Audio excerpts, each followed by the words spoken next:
Hi guys, మన తిరుపతిలో అయోధ్య రామ మందిరం సెట్ అయితే వేశారు కదండి. అది చూడడానికి అయితే నిన్న ఈవినింగ్ అయితే నేను వెళ్ళాను.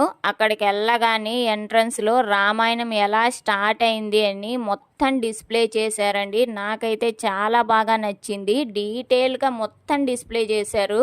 ఇక్కడ ఎంట్రీ ఫీజు వచ్చేసి 100 రూపీస్ అండి. ఇంకా టికెట్ తీసుకొని అయితే లోపలికి వెళ్ళాను.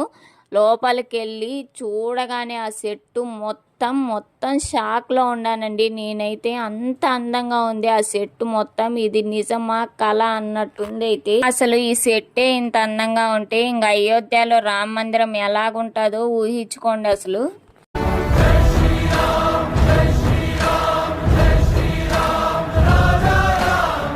ఈ సెట్ని చూడగానే అసలు ఈ లైటింగ్లో అయితే నాకు రియలా ఫేకా అని నమ్మడానికి చాలా టైం పట్టిందండి. అక్కడికి అడుగు పెట్టగానే అయోధ్యలోకి అడుగు పెట్టినంత ఫీలింగ్ అయితే వచ్చింది నాకైతే.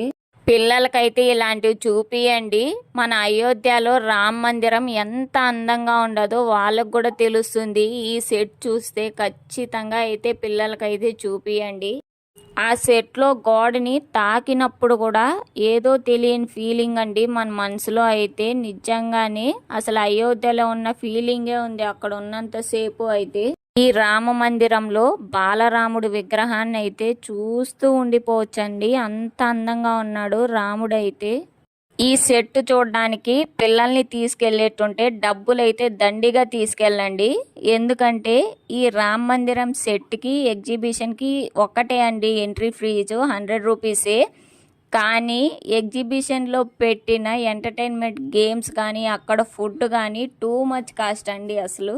ఆ ఎగ్జిబిషన్లో ఆ ఎంటర్టైన్మెంట్ గేమ్స్ కానీ ఫుడ్ కానీ ఇంకా బొమ్మలు కానీ అవన్నీ చూసేపాటికి పిల్లల్లో నుంచి సైకోలు బయట వస్తారండి. వాళ్ళ సైకోయిజం కంటే డబ్బులు ఖర్చు పెట్టి వాళ్ళకి కొనిచ్చడమే బెటర్ అనే ఫీలింగ్ వస్తుంది మనకైతే. అందుకే డబ్బులు ఎక్కువ తీసుకెళ్ళమన్నాను. టైమింగ్ వచ్చేసి 4 PM to 10 PM అండి. అడ్రస్ వచ్చేసి DBR road, Yalamuri park, Tirupati అండి. ఎవరికైనా వెళ్ళాలనిపిస్తే తప్పకుండా విజిట్ చేయండి. అలాగే మన వీడియో నచ్చితే లైక్, షేర్, కామెంట్ చేసి సబ్స్క్రైబ్ చేయడం అస్సలు మర్చిపోకండి.